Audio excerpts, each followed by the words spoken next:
Why do we use virtual reality? To be immersed in another world, right? Current VR headsets do a pretty good job of that, but there is one area where they lack, the FOV. Most headsets these days feel like you're looking through a pair of goggles. There's currently one company going against the standards of typical VR headsets, and that's Pimax. You may have heard of Pimax before. They make weird headsets. They're expensive, and they try to push the boundaries of what's currently possible with VR. They were nice enough to send me a Pimax 8KX to review, although I don't get to keep it, and they didn't pay me anything, so this will be my full, unbiased review of the headset after using it for a few days. So the box that it comes in is pretty nice. This is also a Steam VR headset, and will work with index controllers and base stations if you already have those, as well as Vive trackers if you want to use full body tracking. The initial setup was a little bit weird. Pitool was easy enough to install, but I had an issue where the headset wouldn't turn on with another DisplayPort monitor hooked up to my PC. But after I unplugged that other monitor, the issue went away and it seemed to work fine. I am using a 3080 Ti, which is good enough for this headset, but if you're trying to run multiple 1440p or 4K monitors, as well as run the super high-res headset, you may have some issues. My other issue with the setup is Pitool. It's not terrible, and I'm guessing it's needed to configure the headset because you can run this at multiple resolutions and FOV settings to fit any kind of GPU. It's kind of annoying having to run a separate piece of software just to get into VR, but I've also been daily driving a Vive Pro I for like 6 years now, which just runs directly off of Steam VR. I am a bit biased when it comes to that. I know with the Quest, you also need to run the Quest software in order to boot into Steam VR, but personally, I would just prefer if headsets could all just run directly off of Steam VR. That would just make everything so much easier. So let's talk about what it's like actually wearing the headset. It's surprisingly not that heavy, and it is pretty comfortable to wear.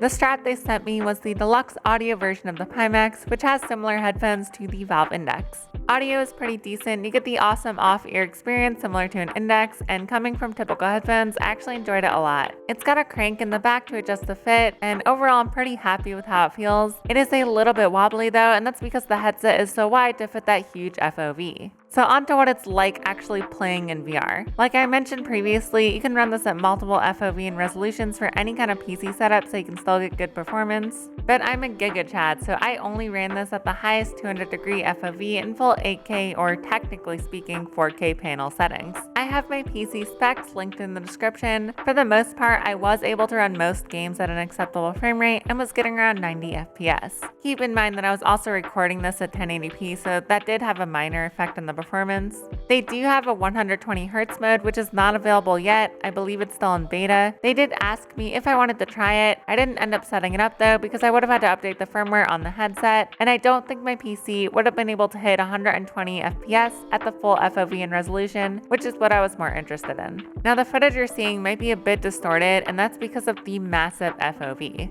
You may have seen other reviews of people talking about lens distortion, and that is there, and it is a little bit weird at first, but you do get used to it after a while, and you do not see a screen. And what I mean by that is this covers your full peripheral vision, at least horizontally. Vertically, I could still kind of see the edges of the lens, but I did notice myself sometimes looking side to side just using my eyes and not moving the headset, which is a new experience for me in VR and not possible with any other headset. If you're wondering about screen door effect, you can still kind of notice it if you look really close, but it's pretty much gone with the Pimax. One thing I wasn't a fan of is the LCD display though. Most newer headsets these days do use LCD to get the higher resolution, but I'm coming from an OLED display in my Vive Pro, which I prefer over LCD. You just get much better colors and true blacks, and it just looks more like real life, even though it's lower resolution. I don't really know how to describe it. Pimax does have a higher 12K model, which does use OLED as far as I know, but they did not send me that one. So I don't play a lot of simulations, but I did test this out in several games just to kind of test out the performance and what it's like. Going into Steam VR, you might be a little weirded out at first and see some objects disappearing. This is one of the issues running games at such a large FOV. They're just not made for something that big, so you might see objects being included. I didn't care that much, but it was a little bit weird at first.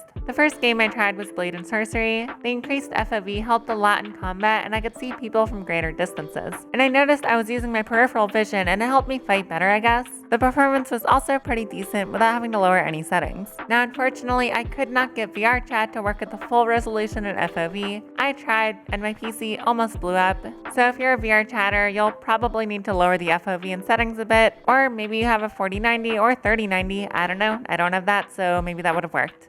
I also tried Beat Saber with this. It didn't make a big difference to me. I didn't really see a point, but maybe if you're big into Beat Saber and want those really wide views, you'll like it. I also played Into the Radius, and the huge FOV did make it very immersive. You can also see enemies coming from around you, so there is benefit to combat as well. The final game I tried was Skyrim, and it did work, but I couldn't record it without my PC almost blowing up and completely freezing. Without OBS, I was able to get Skyrim VR to work at the full resolution and FOV settings, and it was awesome. So you'll just need to believe me because I have no footage.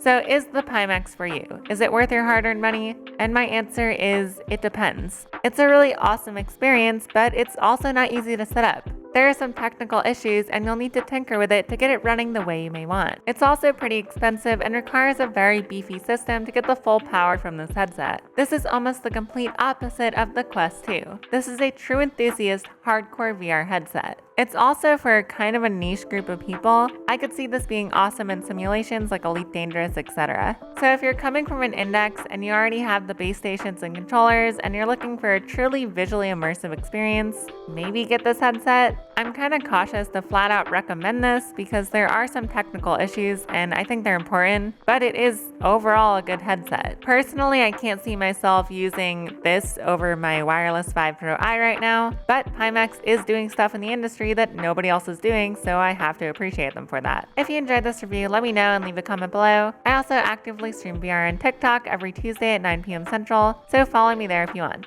Thanks for watching!